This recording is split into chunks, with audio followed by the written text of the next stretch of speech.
Hello, this is Malcolm, welcoming you to the 2080th edition of the Enfield Talking newspaper, Dateline, Thursday the 12th of January 2017.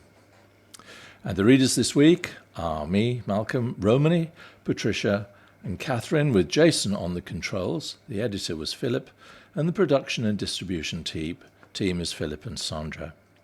Our title music is Country Rock Polka, composed by Patricia, Fernand Bouillon, Harry Breur, and performed by Jean-Jacques Perret, and is used with his kind permission.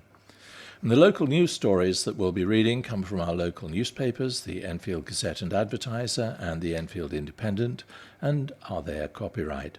The events information has been collated by us from other sources. The local news headlines this week include Potter Pub casts a spell, it's a yam dunk for drugs gang, a renovation opens up extra cemetery space, and an MP joins the fight against road pollution. But before the news, we've got one or two special news items and notices. First, the sunrise and sunset times for Monday the 16th of January 2016. Sunrise is at 07:58 and sunset is 16:23. It's getting longer by the day. Okay, so it's over to Romany for the first notice. Palmer's Greenery Community Cafe will be open from 10 a.m. to 3:30 p.m. in Brimfield Park from Wednesday, the 18th of January. The cafe is open every Wednesday, Saturday and Sunday, serving homemade cakes, tea, coffee and refreshments. And this is a notice of a meeting of the governing body of the Enfield Clinical Commissioning Group, or CCG. It's coming up on Wednesday, the 18th of January at 1:30 to 3:30 p.m. and it will be held in the Dugdale Centre in Enfield Town, EN2 6DS. The Enfield Clinical Commissioning Group, the CCG, is made up of 47 GP member practices who report to a governing body. Their role is to oversee the work of the CCG and ensure that decisions about changes to local health services are debated openly and fairly. The CCG welcomes members of the public to attend its meetings. Copies of the agenda and meeting papers are available from the board secretary, who is David Triggs, and he can be contacted on 020 3688 2867. That's 020 3688 2867. And just once again, the meeting will be held next Wednesday, the 18th of January, 1:30 at the Dugdale Centre in Enfield Town. This notice is about St Monica's Players, who present Frosted, a family pantomime. It's at the Intimate Theatre on Green Lanes from Thursday the 19th of January until Sunday the 22nd of January. The story tells the tale of two princesses as one struggles to come to terms with the magical powers she has been given. Can they survive the snowstorm? Will they ever find true love? Or will their kingdom be taken over by a wicked prince? Watch the show to find out how strong the bond between sisters can be and learn that they'll stop at nothing to look after each other. Featuring all the traditional elements of pantomime, this new show, written by Warren McWilliams, promises to warm the hearts of children of all ages and adults too. Thursday the 19th to Saturday the 21st of January, the performances will commence at 7:30 p.m. And there are two matinee performances on Saturday the 21st and Sunday the 22nd of January, commencing at 2:30 p.m. The price of tickets is £14 the full price, with £11 for concessions. Please ring 0844 414 2731 or email S, M, P, tickets, all in one word, at hotmail.com to book your tickets. Here's a notice from Enfield Vision. The next drop-in will take place on Thursday the 19th of January at the usual time, and the next forum meeting will take place on Monday the 6th of February.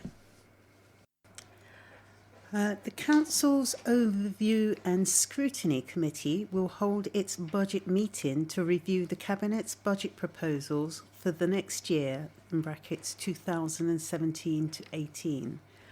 The committee will be meeting on Thursday, 19th of January 2017 at 7:30 p.m. in the conference room at the Civic Centre, Silver Street, Enfield, EN1 3XA. Anyone who would like the opportunity to comment on the budget proposals is welcome to attend this meeting. If you would like to receive the papers or further details about this meeting, then please telephone 020 8379 4187, leaving your name, address and contact telephone number. You can also email us on scrutiny@enfield.gov.uk. We have details of a big weekend of entertainment coming up at the Chicken Shed Theatre. This is over the weekend of Friday the 27th to Sunday the 29th of January. It kicks off on 27th of January, the Friday, with a comedy night, a fantastic evening headlined by The Pin and Liam Williams. Tickets cost £10 in advance and the show kicks off at 8 o'clock. On Saturday, the 28th of January, there's It's Classical. Julian Mark Stringle presents a brilliant jazz fusion of classic melodies and Latin rhythms. Tickets cost £20 in advance and the evening kicks off at 7 o'clock. And then finally on Sunday, the 29th of January, there's Joe Collins and Friends with a night of live music featuring eclectic covers and a chance to join the band in open mic. Who could possibly refuse that offer? So that's £11 in advance for tickets for Joe Collins and Friends on Sunday the 29th, and that evening starts 7:30. For all these events, you can contact the box office, the Chicken Shed box office, on 020 8292 9222. That's 020 8292 9222. And now news of Friends of Arnos Park AGM and Open Meeting. And this is on Wednesday the 25th of January at 7:45 p.m. It's taking place at the Southgate Beaumont Care Community on 15 Cannon Hill. That's N14 7DJ, just in case you need to find your way there. Find out about the work of the Friends of Arnos Park and progress so far. All are welcome. St Harmonica's Blues Club, there's a joke in there somewhere, returns from Friday the 20th of January from 8 p.m. until 11:30 p.m. at St Monica's Parish Church, that was the joke, Cannon House, and that's 6 Cannon Hill, N14 7HG. So St Harmonica's Blues Club, on January the 20th, it's the Disclaimers Burns Night special. And on January the 27th, it's the Paramount Blues Band. On February the 3rd, it's the Customs Tones. And on February the 10th, it's the half-term Blues Jam. For some reason, I just have a lot of the idea of a lot of geography teachers letting their hair down at that point. Anyway, that is all at St Harmonica's Blues Club at St Monica's Parish Church, Cannon House, 6 Cannon Hill, N14 7HG. Doesn't say anything about booking, so presumably you can just turn up. Okay, Patricia's just pointed out to me that actually I got the address wrong there. Sorry about that. It's St Monica's Parish Centre, which is at Cannon House, 6 Cannon Hill, N14 7HJ. It's the parish centre, not the church, which Patricia tells me is round the corner. A message from the Shine, that's capital S, capital H, capital I, capital E, Energy Saving Team in Islington. Get help with your energy and water costs this winter with Shine London. Shine London offers targeted support to those living in a cold home. We offer many services, including energy and bills advice, fuel debt assistance, and 3 home energy visits, which include energy saving measures worth £50. Shine London is funded by EDF and delivered in partnership with Islington Council. The scheme is open to residents in Islington and any other London borough. Find out if you qualify for discounts and more by calling 0300 555 0195 or 020 7527 2001 today. Some electricity companies are still offering a £140 warm home discount. You may qualify for the warm home discount if you have a disability or a young family and someone in your household receives a means-tested benefit such as ESA, working tax credits or child tax credits. You can apply even if you have a prepayment meter. Warm home discount schemes are beginning to close, so call Shine London today on 0300 555 0195 or 020 7527 2001 to see if you are eligible and to apply.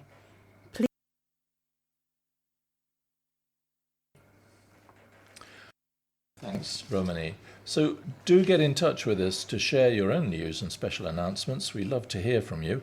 If you have any comments about the Enfield Talking newspaper, please phone Diane de Jersey on 020 8805 6578. She's your listener's representative and she'll be pleased to help you. So now Patricia will read the first item of local news. Renovation opens up extra cemetery space. The grave issue of a chronic shortage of burial space is being addressed by Enfield Council following a revamp at Southgate Cemetery. The 13-acre site in Waterfall Road has been landscaped, stripping back overhanging trees, rooting out rotting trees and flattening a couple of old sheds to open up the cemetery and accommodate extra plots. As well as the extra space for traditional lawn graves, there are mausolea and burial chambers and a new, soon-to-be-completed section for the burial of ashes. The Council's Cabinet Member for the Environment, Daniel Anderson, said, "There is a severe shortage of burial space in London, so Enfield Council, like many other London boroughs, is looking at ways to accommodate new burials. Southgate Cemetery has undergone significant redevelopment, which frees up more space, so residents now have a wide range of choices available at the site." Mr. Anderson added that the council-owned site was a peaceful last resting place for loved ones in leafy and tranquil surroundings. Meanwhile, New Southgate Cemetery is waiting to see if a parliamentary bill gets the green light to allow graves more than 75-year-olds to be excavated and the remains reburied to their deepest depth and new caskets buried on top, as was reported a few months ago here in the local press.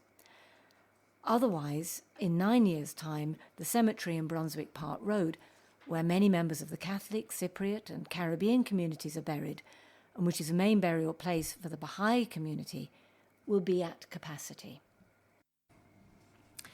Potter Pub casts spell. A historic pub that featured in one of the Harry Potter films could be revamped to house a performance space seating 150. The Fox, in the heart of Palmer's Green, is being redeveloped by Dutch brewers Heineken.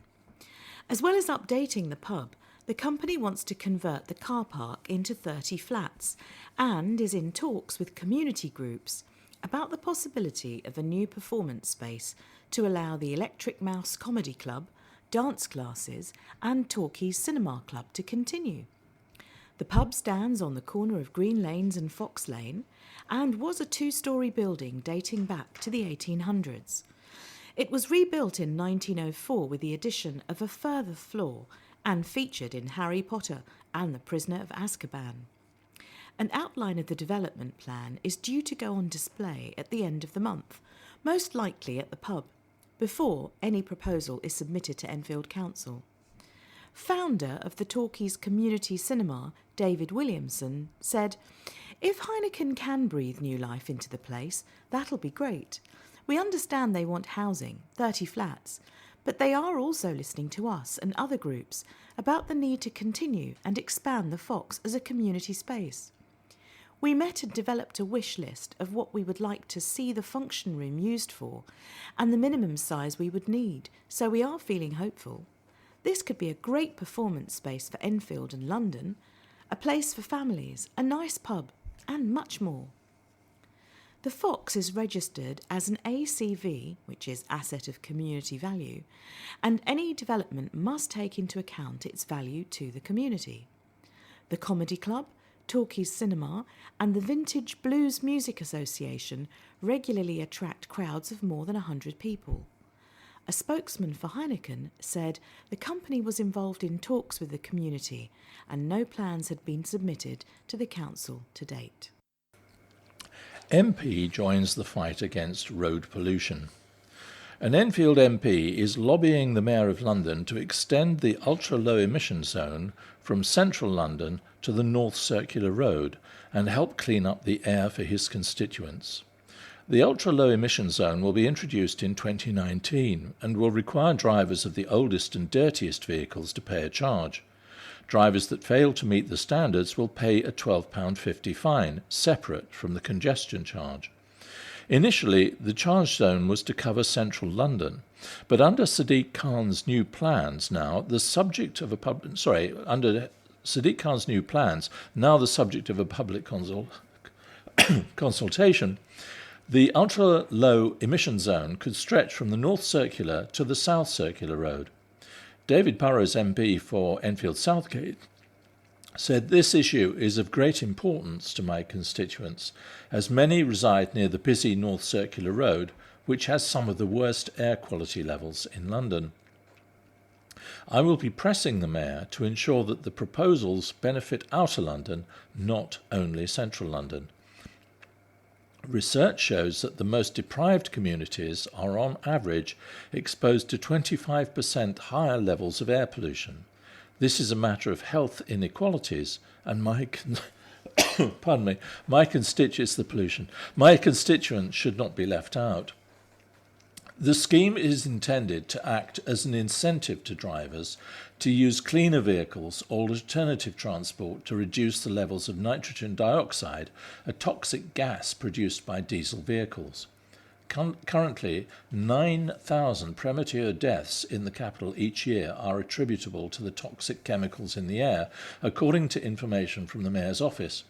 Mr. Burrows is chairing a public meeting tomorrow night, that's actually tonight, Thursday, from 7:30 p.m. at Bowes Primary School in Bowes Road, New Southgate, with guest speakers from the Green Party and Better Streets for Enfield, and representatives from Friends of the Earth. Top of the agenda is the ultra-low emission zone and the cost and advantages if it's extended to the borough. And you may have seen in the press or heard on the news that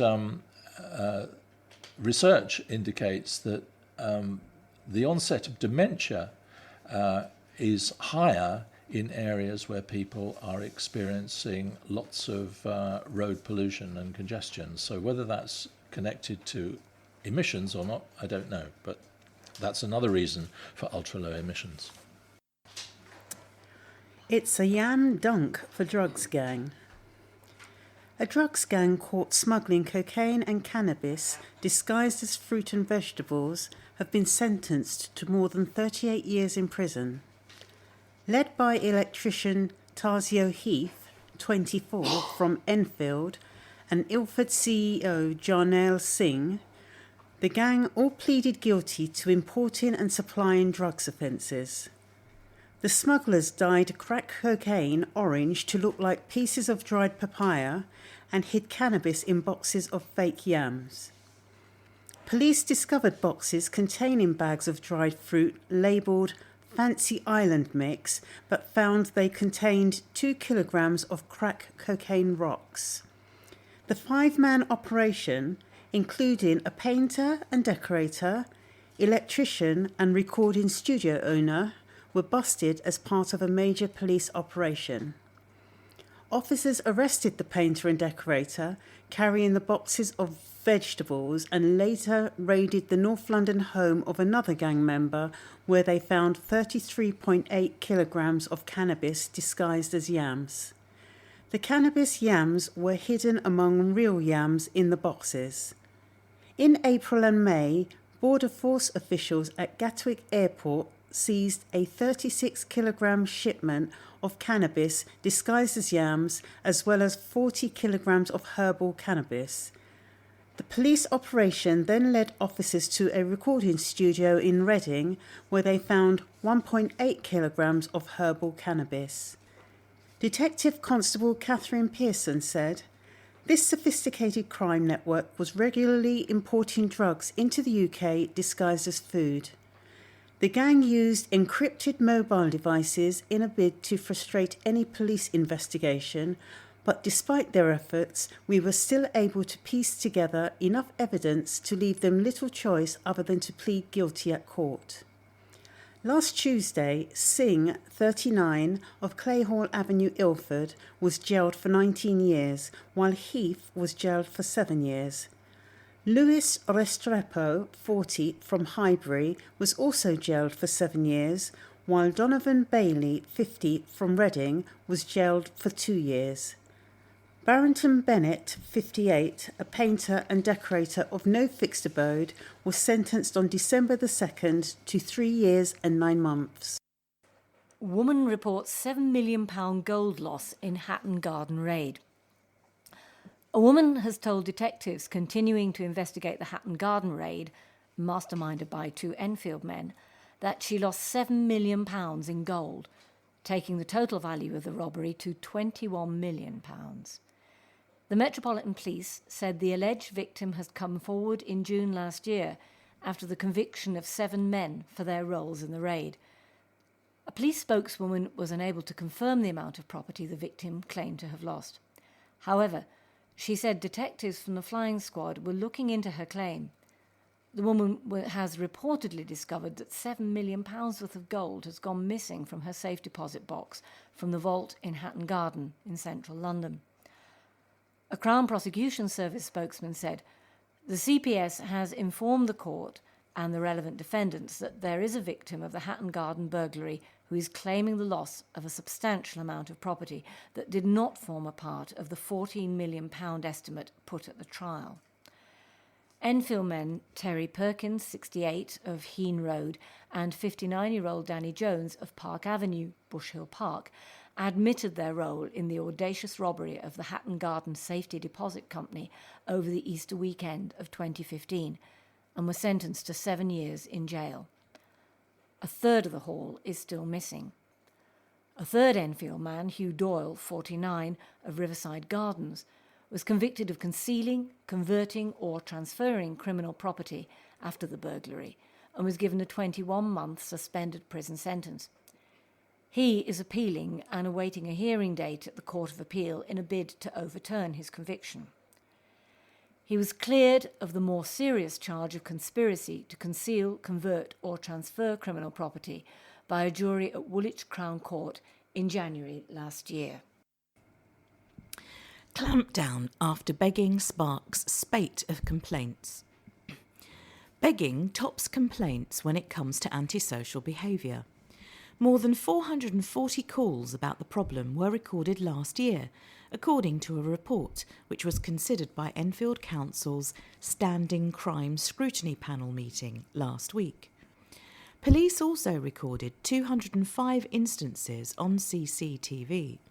Hotspots included Edmonton Green with 140 reports of begging and Upper Edmonton with 91 cases. Most beggars are homeless, according to Housing Charity Crisis. They may also have poor physical and mental health and take drugs. A police clampdown in Palmer's Green, says the report, resulted in a beggar being banned from pubs in the borough. The council's community safety unit joined forces after getting reports about the individual who was being particularly verbally aggressive in his begging towards members of the public. He was given a criminal behaviour order in September, which included some particularly stringent prohibitions. They included prohibiting him from licensed premises in Palmer's Green and Southgate, and barring him from loitering outside Starbucks and Costa coffee shops, as well as being banned for begging for cash or goods anywhere in England and Wales. Immigration and police launched a joint operation to clamp down on begging in 4 Street in Edmonton after residents said it was a persistent problem there. They worked with charity Thamesreach, which helps the homeless find somewhere to live. People were moved on from the area, and those from the EU who were in breach of their rights were served with immigration notices, reveals the report. Upper Edmonton also has a high rate of prostitution, which accounted for 465 reports last year out of a total of 578 for the borough.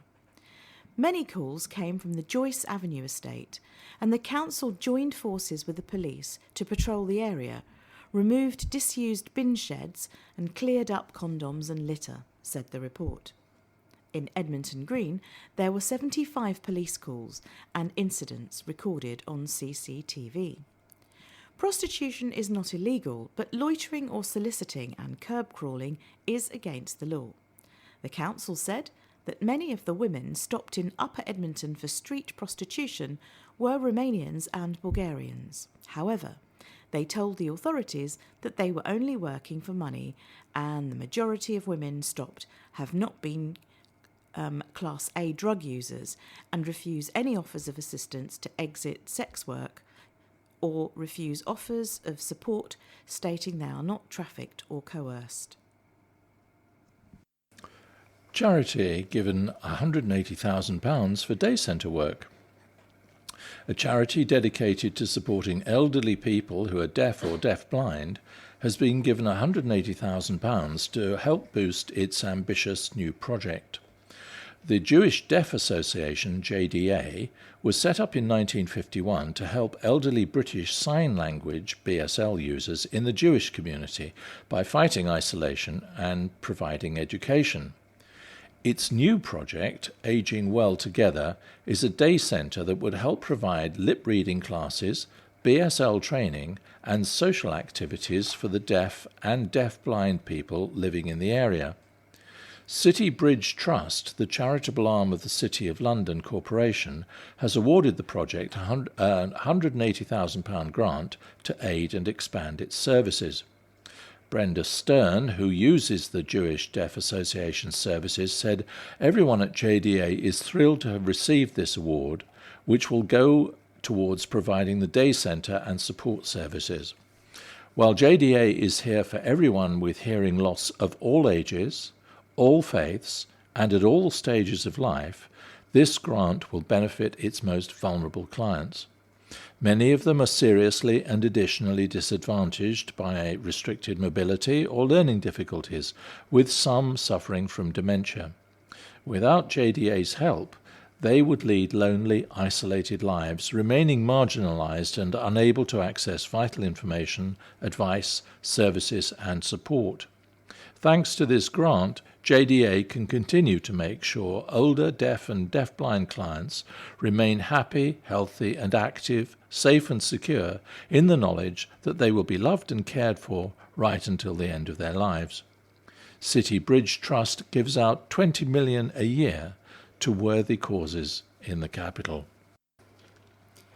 Man sprayed sleep aid at woman in sex ploy. A father of 3 has walked free from court after he admitted spraying a lavender-infused herbal remedy in a woman's face in the hope it would make her have sex with him. The woman was shocked and feared for her safety when she woke in bed to find Gundogan Durson of Enfield had squirted liquid at her.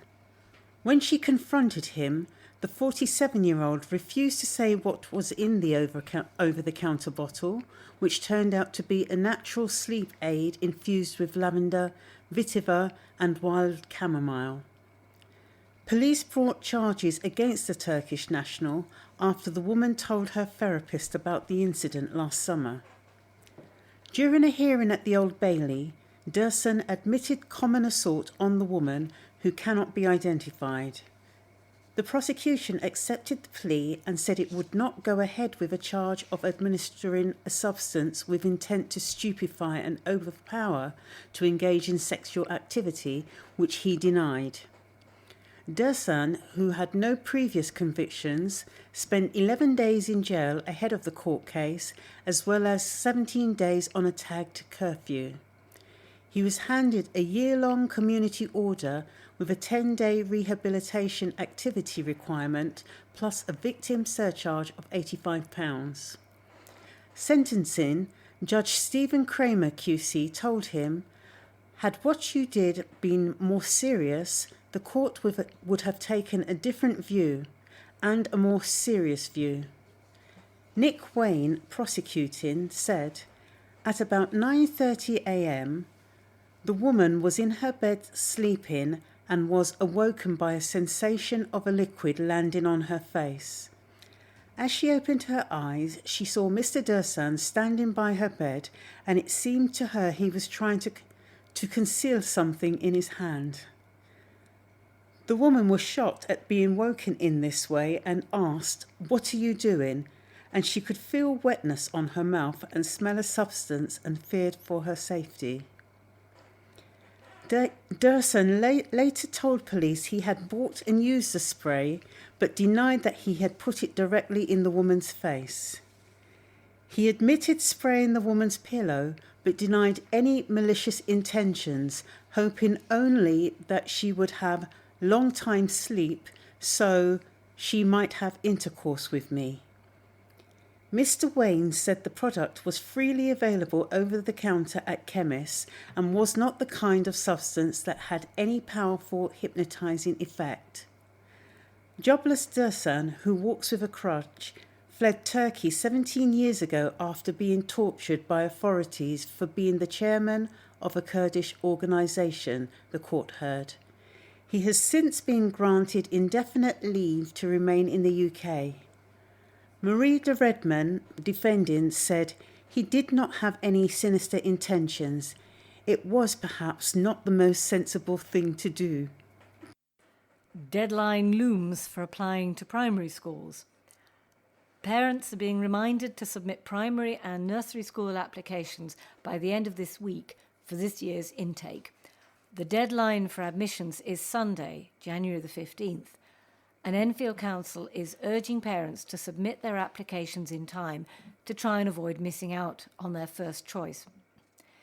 Children born between September the 1st, 2013 and August the 31st, 2014 are eligible for a nursery school place, while children born between September the 1st, 2012 and August the 31st, 2013 are eligible for a primary school place.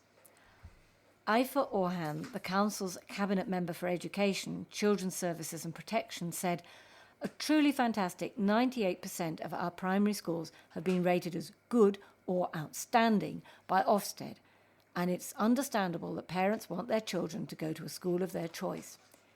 In order to maximise the chance of that happening, it's vitally important that they apply for a primary school and place in plenty of time," she added.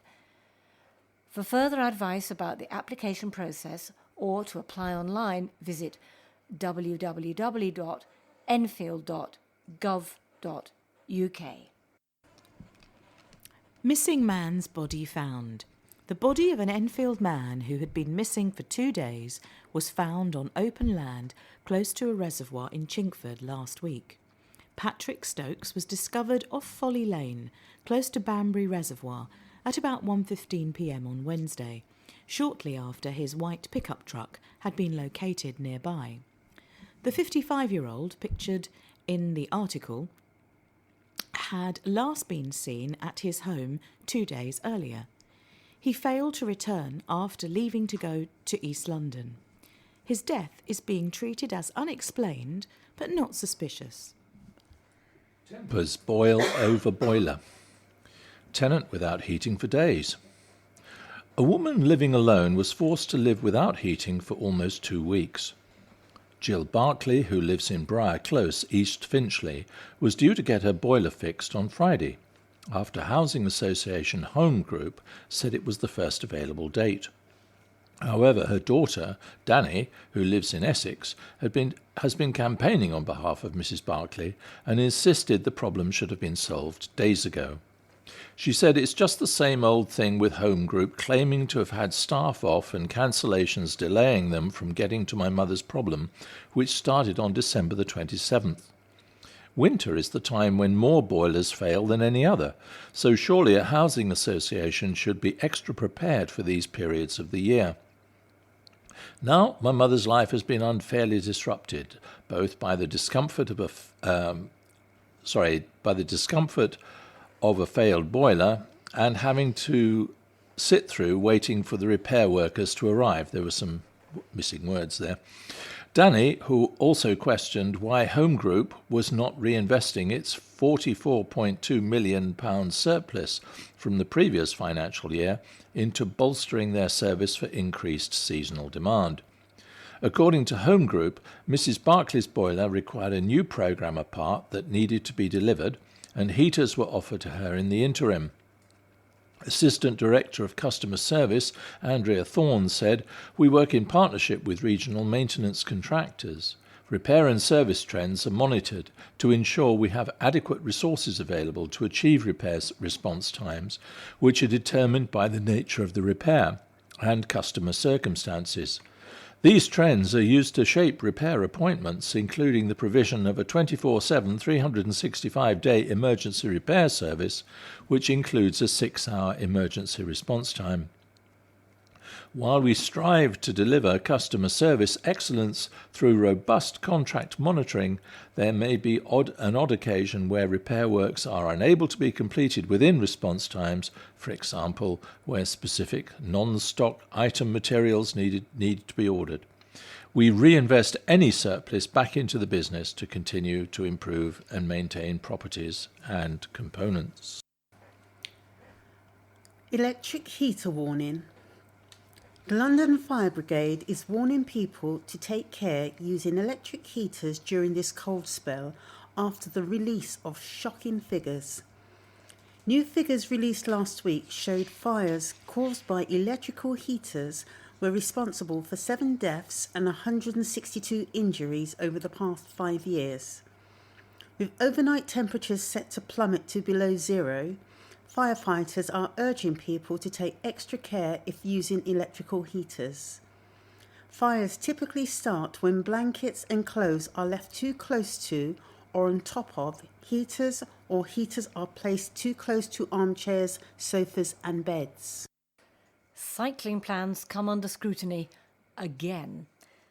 Another bid to get the council to reconsider its approval for the controversial multi-million-pound cycle Enfield scheme has been made after it was called in for a second time.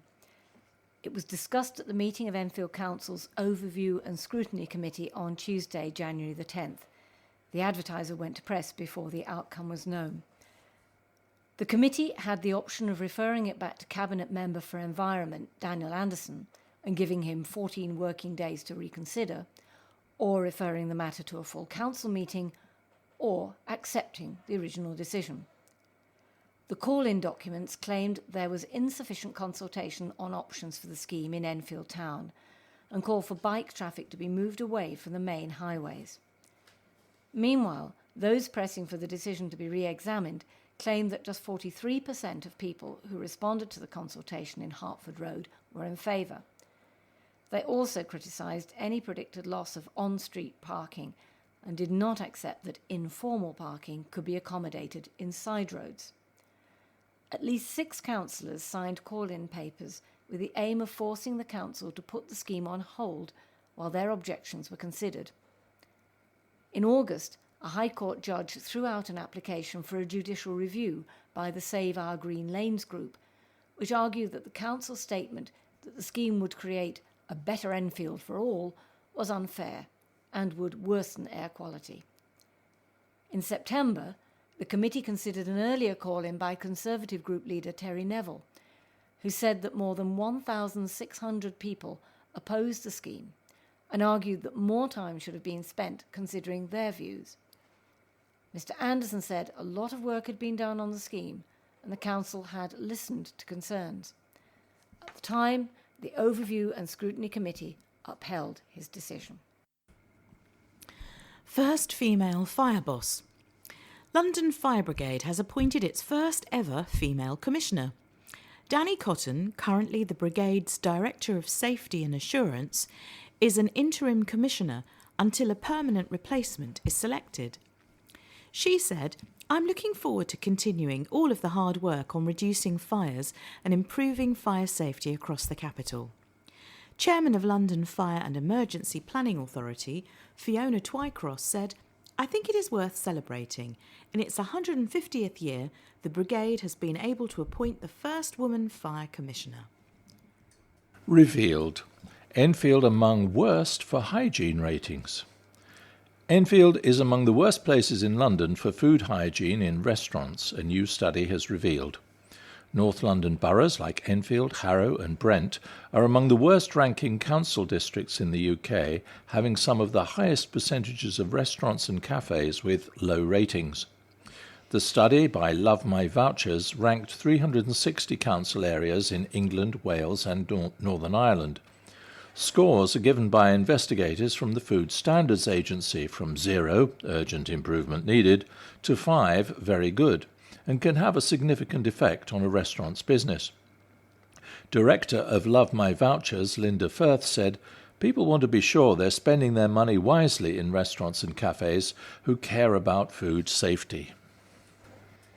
Swoop on gambling machines.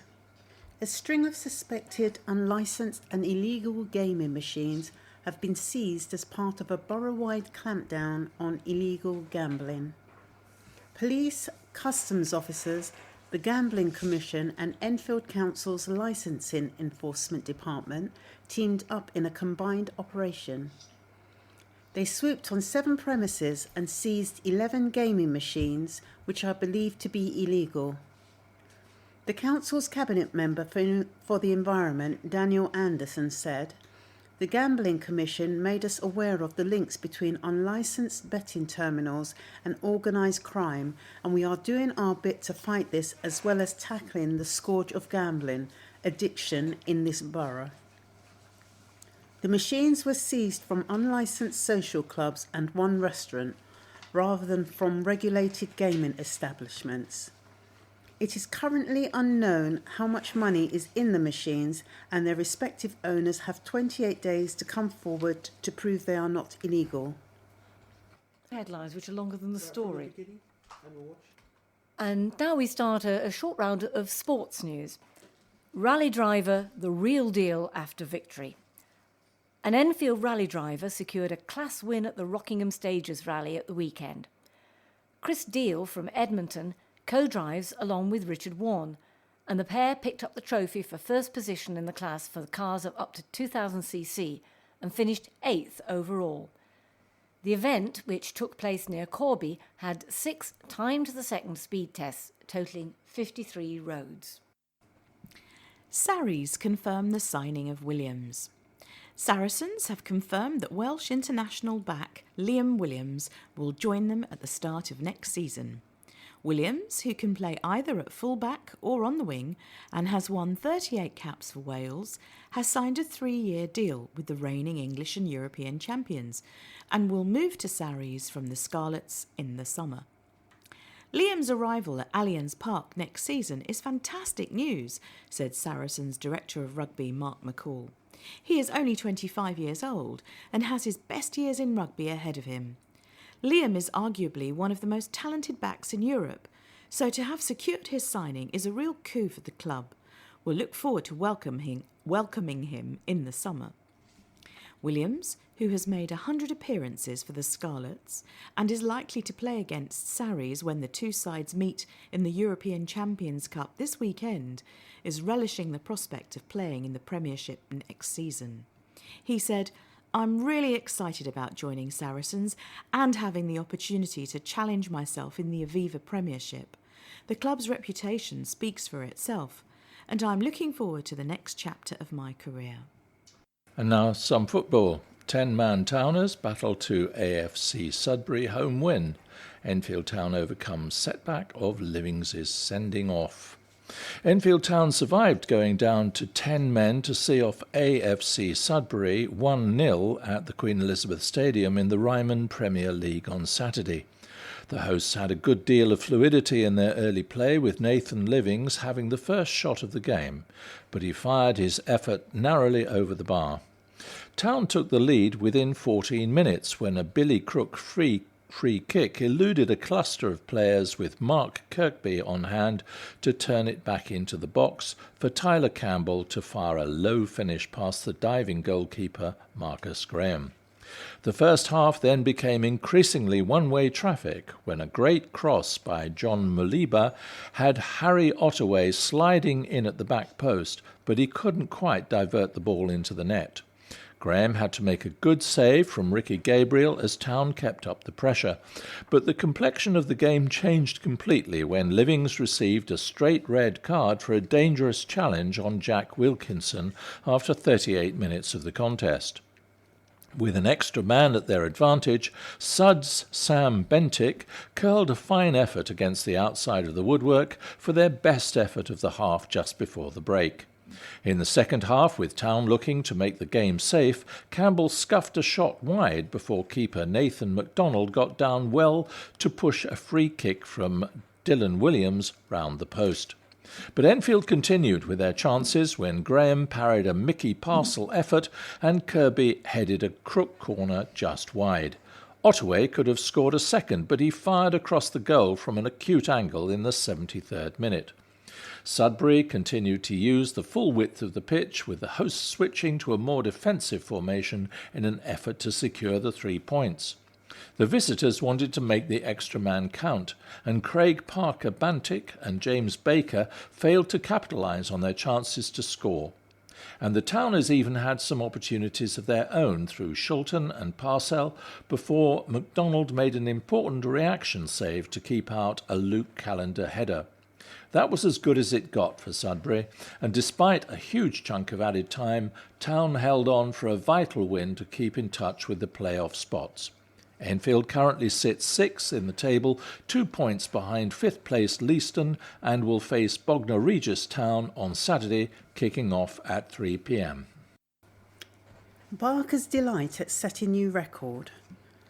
Cockfosters set a new club record of 9 successive victories on Saturday as they climbed up into second place in the Spartan League Premier Division table.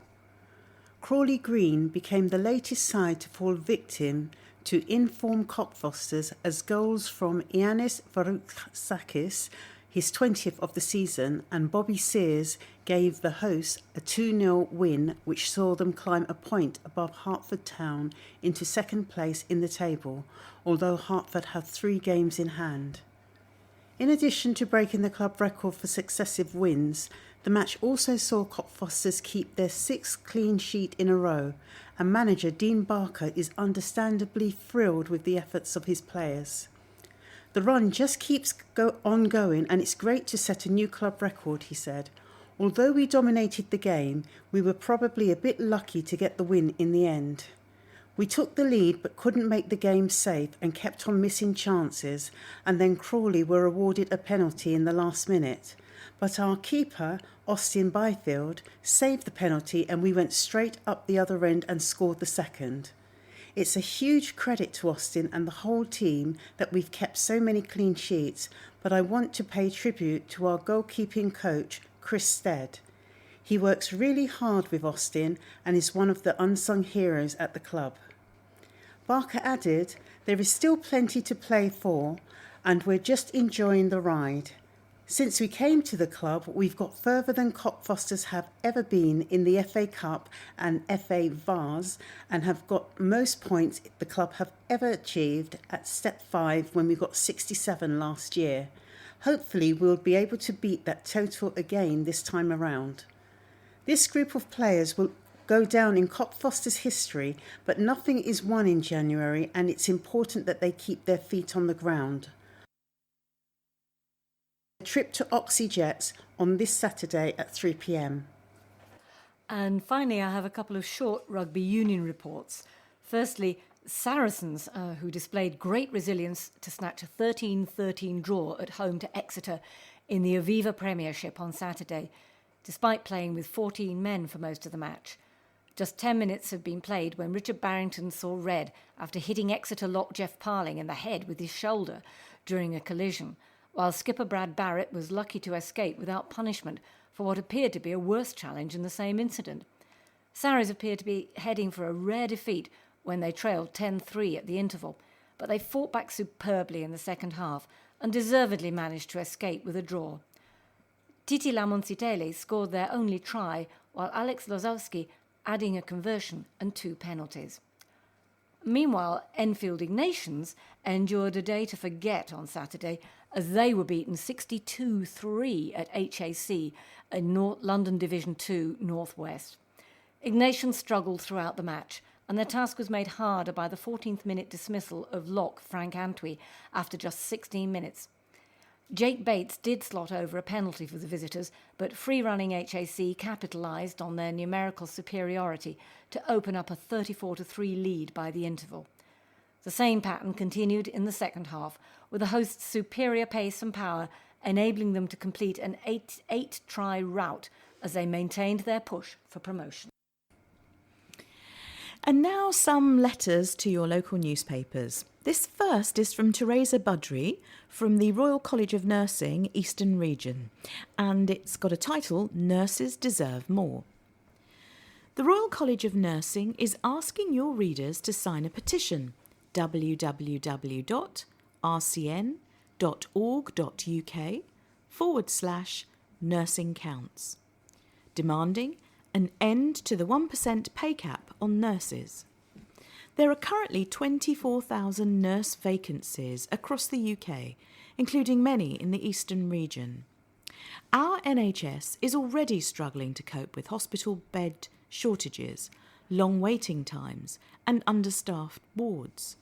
More than ever, we need to encourage people to consider nursing as a career and ensure we retain those already in the profession. The evidence is strong that nurse numbers have a direct impact on patient health. It was recently announced that MPs would receive a 1.4% pay rise, and yet the government has imposed a pay glass ceiling on NHS staff. Nurses enjoy a rewarding career that really makes a difference, but they must be wondering what they have to do to merit a pay award that reflects the value of their work. We need 100,000 signatures, otherwise nurses' pay will not be considered for debate by Parliament. Well, we might be having a national crisis in the National Health Service due to the failure of social care with the increasing number of old people. But don't worry, Thelma Jones of Windsor Road, Palmer's Green has got her priorities right because she's complaining about the lack of Christmas lights. She says, we were told by Alan Sitkin that there were no Christmas lights in Palmer's Green due to the cuts. Advertiser, November the 30th. The cuts are in brackets, by the way, of course, as if this is some kind of invention by Councillor Sitkin. This is nothing more than a cynical excuse for a political agenda. Of course, Thelma Jones doesn't have a political agenda. Enfield Council already had last year's lights, so no cost there, and employs the staff to put them up again at no cost, and the cost of running them is minimal. Well, Thelma, perhaps you should ask the Borough Treasurer how that works out. Mr. Sitkin also stated that Transport for London is paying for the cycle lanes in full. TfL is funding 30 million of the cost of cycle lanes, more than 42 million. I'm not quite sure what that means. Is this another example of Labour not knowing how to balance the books? Back on the lights situation, a few years ago, Palmer's Green had gaudy but wonderfully cheerful lights that transformed the area, bringing people in to use the local businesses, restaurants and cafes in particular. We were told these lights were damaged in a warehouse flood. What happened to the insurance payout? Probably wasted on social care. If it was used on the sorry minimalist lights of the previous few years, which looked like Enfield Town cast-offs, well, if you'd come to Enfield Town, madam, you'd have seen that we don't have as many lights in Enfield Town as we did last year either. So then whoever was in charge of the council procurement should definitely have their job cut. Well, With your grasp of economics and social priorities, Thelma, I'm sure they'll all be thinking very hard about what you've written in the paper. And on to a request by Emily Sivia, Assistant Producer, Testimony Films. Did you suffer prejudice because you were gay? Award-winning documentary company Testimony Films needs your help for a new Channel 4 documentary to mark the 50th anniversary of the Sexual Offences Act 1967. Through this film, we want to tell the story of gay men throughout this country during the 20th century. Did you suffer prejudice or prosecution because of your sexuality before or after the 1967 law was passed? Were you one of the victims of the age of consent laws, which meant that young gay men could be prosecuted for having sex below the age of 21 and later 18, whereas it was legal for everyone else? Did you live in fear of being caught? Did you have to leave your job, or were you dishonourably discharged from the armed forces? Were you affected by Section 28? Did you have a positive or negative experience of coming out, or did you feel like you couldn't reveal your sexuality? Was your relationship with your family or your faith affected? Were you forced to endure aversion therapy? Despite everything, did you remain defiant and get involved in campaigns to change people's attitude and the law? In what ways did you fight for your rights? How have more liberal attitudes and equal rights for gays over the past 50 years changed and enriched your life? If you have a story to share, we would love to hear from you. Please contact Pete Vance or Emily Sivia on 0117 925 8589 or at pete.vance@testimonyfilms.com or emily.sivyer, spelled Sivyer, at testimonyfilms.com. Finally, we have a thank you letter from Andrew Gordian, who is a Salvation Army Major and Corps Officer. And his letter is headlined, "Thanks to you all for being so generous. My sincere thanks to the wonderful townsfolk of Enfield who gave so generously to the work of the Salvation Army during the 4 Saturdays in December. We raised the amazing amount of £8,416.25 due to your generosity. It was lovely to engage in conversation with many of you, not only to thank you for your giving, but also to let you know how the Salvation Army helps so many adults and children each year.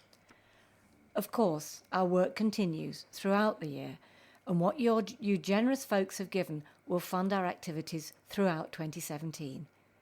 With best wishes for a very happy new year, and thanking you again for your splendid generosity." And now back to the news. Survey follows support to give all police tasers.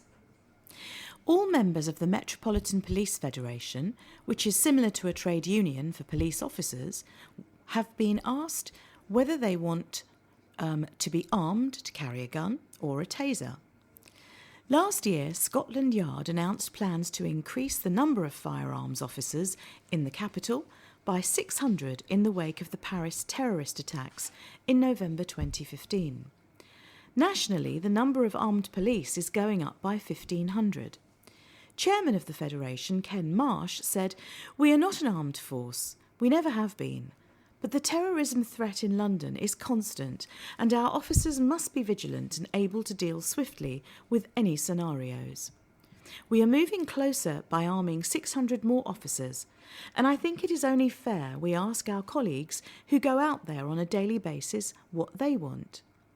He said the results of the survey, which runs until the end of January, could have a lot of implications, including the prospect of officers having to pass harder fitness tests to be armed.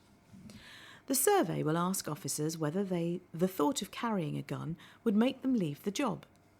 Most police personnel in the UK are unarmed, setting the country apart from the rest of the world. A poll in the wake of the Paris attacks found 58% of people believed officers should be routinely armed. For more than 2 years, the official threat level for international terrorism in the UK has stood at severe, meaning an attack is highly likely.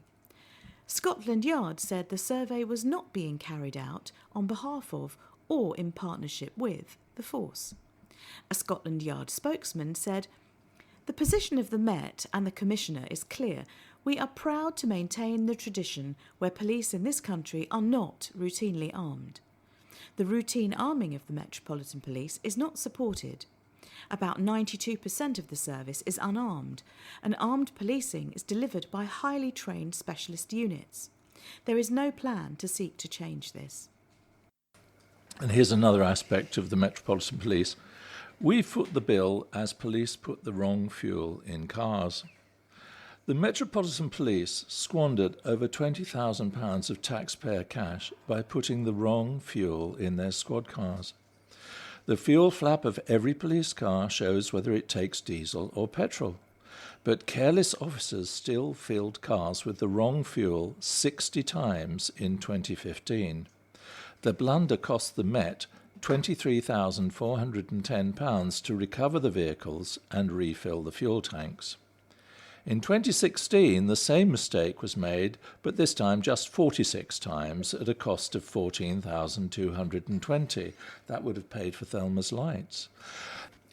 The figures, obtained after a Freedom of Information request, reveal the waste of taxpayers' money after the Met was asked to cut its £3.5 billion budget by £800 million before 2020. A spokesman said, "Overall, the misfueling rate is continuing to decrease year on year. In addition, manufacturers are now integrating preventative misfueling technology." Family flee house fire. Quick thinking by a vigilant passerby helped rescue a family from a house fire. 2 adults and 2 children escaped to safety uninjured from the house in Rodin Avenue, Enfield Highway, on Saturday afternoon after the passerby spotted smoke coming from a room and knocked on their door to alert the occupants to the danger. More than 20 firefighters from Enfield and Tottenham stations tackled the blaze, which damaged part of the loft. The cause of the fire is being investigated. Good to be true? It probably is. London is hit harder by scam calls promising compensation for car accidents than anywhere else in the UK. Caller ID company Hire says scammers calling victims pretending to have a record of their car accidents are the most prevalent in the UK, followed by scams related to PPI and calls saying victims have won a prize.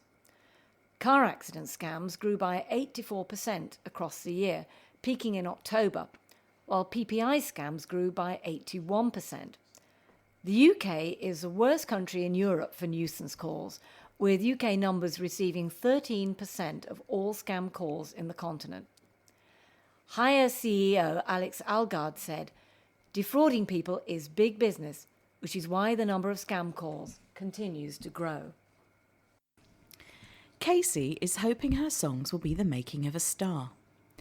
Budding singer-songwriter Casey Chambers is hoping stardom will beckon in 2017. The 23-year-old who lives in Turkey Street, Enfield, has won the chance to have a song she composed recorded in a studio and broadcast online as part of an initiative to promote up-and-coming artists. A video featuring the track can be viewed online on Vodafone Future Breakers Big Top 40, which has been launched with radio broadcaster Global. "I was so grateful to be picked," said Casey. "I didn't think I would be. It was very exciting. I wasn't nervous because I've been in a recording studio before, but I haven't had so many cameras on me," she explained. Casey won the opportunity after sending her music on SoundCloud from an online audio streaming website. "My friends were really proud of me when they found out and told me to keep going," she said. Casey has been singing since she was 7 and now performs regularly with her church group as well as at weddings, festivals and fashion shows. She lists Brandy and Whitney Houston among the singers who have inspired her. Casey hasn't been signed to a label yet and says she wants her music to mature before she makes it as a professional singer. Sometimes, if you just focus on music, you can get a bit self-absorbed, but music is my life and brings me joy, she says. Damien Scoops Award for Mentoring Student Nurses. A mental health care worker from Southgate has scooped a prestigious award for going the extra mile as a mentor for student nurses. Damien Levy, who is a community psychiatric nurse for Barnet, Enfield and Haringey Mental Health NHS Trust, won the Mentor of the Year award won the Mentor of the Year 2016 accolade from Hertfordshire University, which recognises mentors who provide outstanding training for students. The 35-year-old of Mayfield Avenue was nominated by Sandra Bernard, a student from Enfield who Damien mentored while on a placement at Barnet Hospital Springwell Centre. I was surprised to be nominated because of the turnover of students, said Damien, but it was really nice to be recognised. Damien qualified as a psychiatric nurse for the community rehabilitation team 5 years ago and has been mentoring student nurses for 3 years.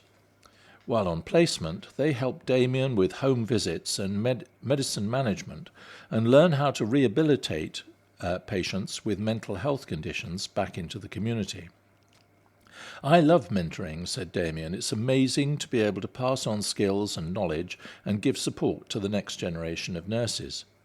It's very rewarding, but the most important thing is that you're approachable and treat them with care and respect because they don't know what to expect when they start and can feel nervous, he added. Sandra, 36 of Maltby Drive, received a lot of support during her placement. At times, I felt very unsure of my own skills and knowledge, and Damien had every confidence that I was capable and pushed me to trust in myself and my abilities, she said. Damien was also impressed by Sandra's dedication during the 6-week placement. She will make a great nurse when she qualifies, he said. She challenged our practices and was really keen to learn. She was full of enthusiasm. Damien previously studied at Hertfordshire University and said that winning the award was his way of giving back. We're here to help them build confidence, not knock it, he added. As a team, we always try to be empathic to people who are new, whether it's a colleague or a student.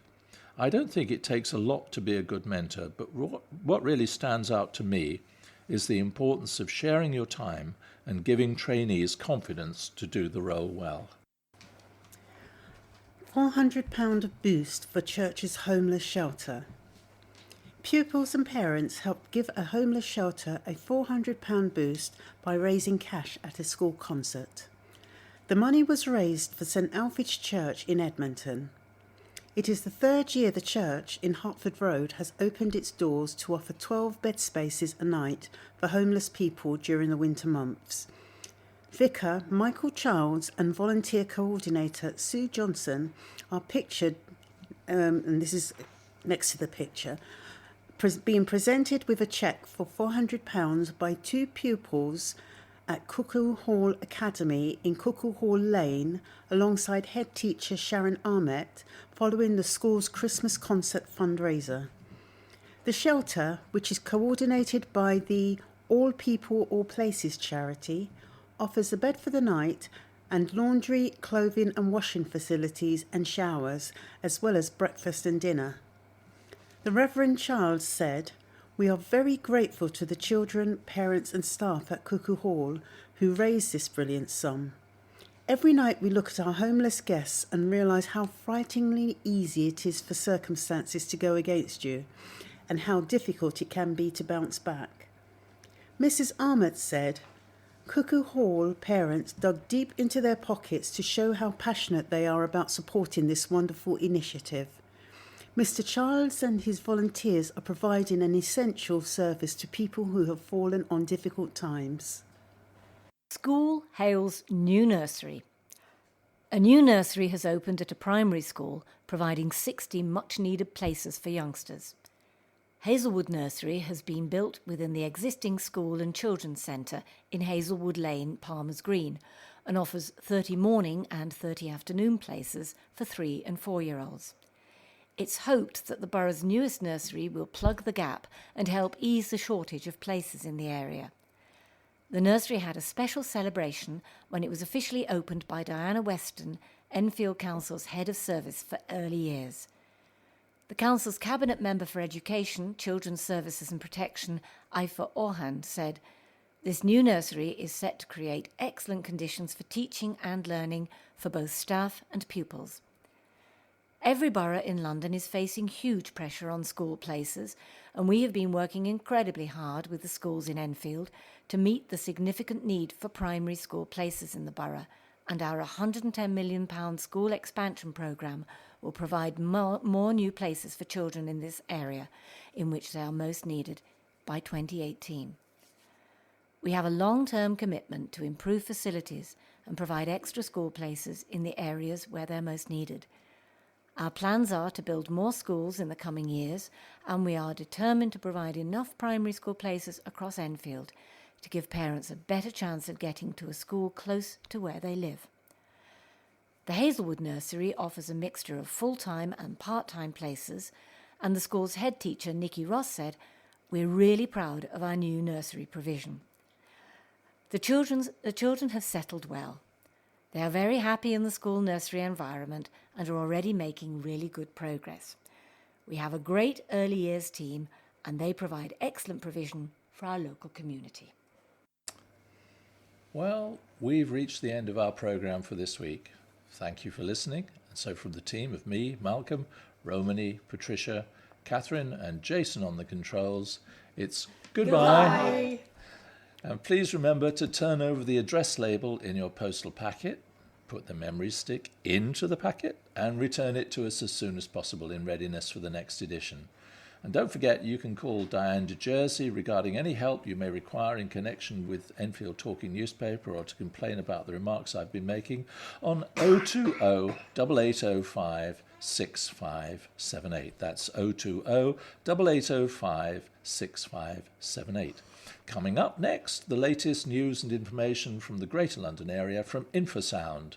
And the Enfield Talking Newspaper will be with you again in 1 week's time.